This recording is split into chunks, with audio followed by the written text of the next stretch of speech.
गिलहरी की कहानी। गिलहरी की कहानी। एक जंगल में साध नामक मुनि रहते थे। उन्होंने तप करके बहुत सी विद्या हासिल की।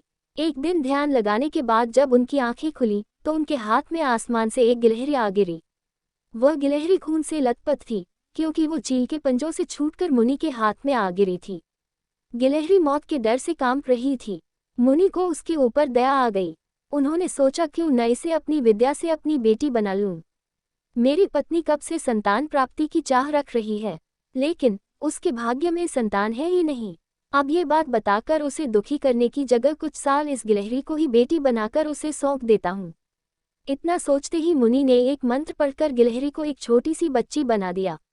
वो उस गिलहरी को बच्ची बनाने के बाद गोद में उठाकर अपनी पत्नी के पास लेकर आए। उन्होंने कहा, लो अब इसे अपनी बेटी मानकर ही पालना।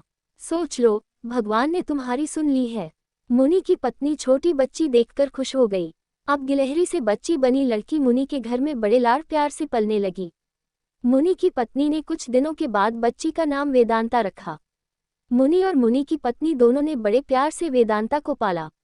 मुनि को बहुत खुशी थी कि उसकी पत्नी को अपनी ममता लुटाने के लिए एक बेटी मिल गई। कुछ समय के बाद उसकी परवरिश में मुनि भूल ही गई कि वो एक गिलहरी है। वेदांता को मुनि ने अच्छी पढ़ाई लिखाई करवाई। देखते ही देखते वेदांता 16 साल की हो गई। अब मुनि की पत्नी को अपनी सुंदर बेटी की शादी करवाने की चिंता होने लगी। उन्होंने यह बात मुनि से की। अपनी बेटी की तरफ देखते हुए मुनि को भी लगा कि इसका अब विवाह हो जाना चाहिए। मुनि ने अपनी पत्नी से कहा कि तुम चिंता मत करो, मैं इसके लिए योग्य वर ढूंढ लूंगा। मुनि को लगा कि मेरी बेटी बहुत सुंदर है और उसकी शिक्षा दीक्षा भी अच्छी हुई है, इसलिए उन्होंने अपनी सिद्धि से सूर्य देव को पुकारा। सूर्य देव ने मुनि को प्रणाम करके बुलाने की वजह पूछी। तब मुनि ने कहा, मेरी बेटी विवाह के योग्य हो गई है, मैं चाहता हूं कि आप इसके पति बने।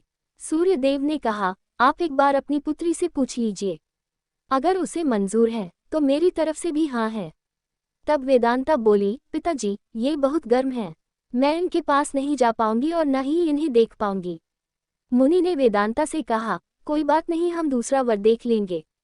तभी सूर्य देव ने कहा, हे मुनिवर, मुझसे श्रेष्ठ बादल है, आप उनसे बात कीजिए, वह मेरे प्रकाश को भी ढक देते हैं। मुनि ने अब बादल को याद किया। बादल गरजते हुए मुनि के पास पहुंचे और उन्हें नमस्कार किया।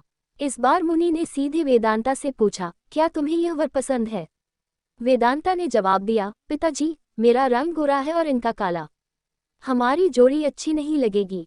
तब बादल ने मुनि से कहा, आप पवन देव को बुलाए, वे मुझसे श्रेष्ठ हैं, उनमें मुझे उड़ाकर इधर से उधर ले जाने की ताकत है। अब मुनि ने पवन देव का स्मरण किया। पवन देव के आते ही मुनि ने अपनी बेटी से पूछा, क्या आपको यह वर पसंद है? वेदांता बोली, पिताजी, ये तो एक जगह ठहरते ही नहीं है, इनके साथ मैं घर कैसे बसा पाऊंगी? इस बार मुनि ने पवन देव से पूछा, मुझे अपनी पुत्री के लिए वर की तलाश है, आप बताएं कि आपसे श्रेष्ठ कौन है? पवन देव ने जवाब दिया, मुनिवर, आप पर्वत को बुला सकते हैं, वह मेरा रास्ता रोक देते हैं, वह मुझसे श्रेष्ठ हैं। तुरंत मुनि ने पर्वत को पुकारा। पर्वत को देखते ही वेदांता बोली, ये तो पत्थर हैं, इनका दिल भी पत्थर का ही होगा, इनसे विवाह कैसे हो पाएगा पिताजी? मुनि ने हाथ जोड़कर पर्वत देव से पूछा, आपसे श्रेष्ठ कौन है? पर्वतराज ने जवाब दिया, हे मुनि, चूहा मुझमें छेद कर देता है, इस आधार से वह मुझसे श्रेष्ठ है। इतना कहते ही पर्वतदेव के कान से चूहा नीचे कूदा। वेदांता ने जैसे ही चूहे को देखा, वह खुशी के मारे उछल पड़ी। उसने कहा, पिताजी, यही मेरा वर बनना चाहिए, मुझे ये पसंद है, इनकी पूंछ, कान, सब कुछ कितना प्यारा है। मुनि ने सोचा, आहो, मैंने एक गिलहरी को मंत्र विद्या से इंसान तो बना दिया, लेकिन इसका दिल अभी भी गिलहरी वाला ही है। मुनि ने तुरंत वेदांता को गिलहरी बनाया और उसका विवाह चूहे से करवा दिया। विवाह के बाद दोनों खुशी खुशी रहने लगे।